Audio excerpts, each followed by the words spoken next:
il était temps, voilà. C'est pas négligeable quand même. Au XXIe siècle, d'arriver à avoir une égalité homme-femme, voilà, c'est très bien.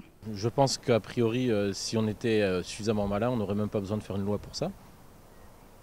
Maintenant, qu'on soit obligé de faire une loi pour gérer l'égalité homme-femme, j'ai peur que ça crée quand même des discriminations. Je pense que si le projet est réfléchi en amont, ça peut donner une égalité homme-femme que l'on attend depuis longtemps. Pour moi, un projet de loi qui vise à améliorer l'égalité entre les hommes et les femmes, aujourd'hui dans notre société, ça peut que permettre une évolution, donc surtout au niveau des salaires, donc j'estime que c'est une bonne avancée pour notre société. Je pense que c'est très très bien d'avoir un projet de loi pour cette égalité, mais j'ai un gros doute quant à l'effet de cette loi.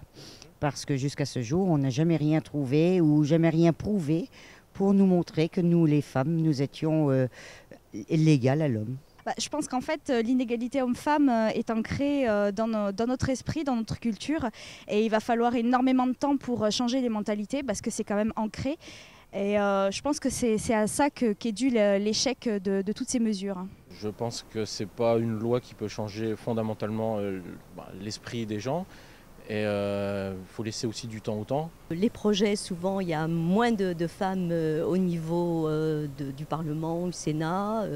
Donc forcément, ces lois sont votées par les hommes, ce qui fait que la disparité existe toujours.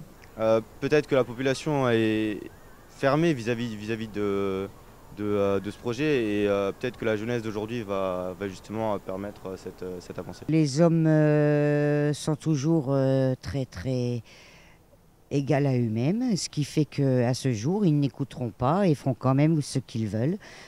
Surtout les patrons d'entreprise qui nous desservent des salaires très, très amoindris par rapport à ceux des hommes, même si on a les mêmes qualifications et même si on peut prouver qu'on arrive à faire les mêmes choses. Les sanctions, c'est pas vraiment la chose à faire parce que les entreprises vont quand même payer. Malgré tout, le fait qu'il y ait des inégalités, je pense que ça va rester quand même un certain temps. On voit au niveau des sanctions mises en place pour les personnes handicapées. Et il est vrai que les entreprises, à l'heure actuelle, préfèrent payer des sanctions plutôt que d'engager davantage de personnes handicapées dans leurs équipes, quoi. Au niveau des entreprises, d'abord, les femmes, elles sont pénalisées beaucoup plus que les hommes, déjà, parce que c'est comme ça. Et donc, les entreprises, effectivement, il faudrait qu'ils installent des modalités de façon à ce que la disparité soit moins grande. Je ne pense pas que les sanctions soient quelque chose d'efficace pour faire respecter une égalité, que ce soit homme-femme ou toute autre égalité entre des citoyens.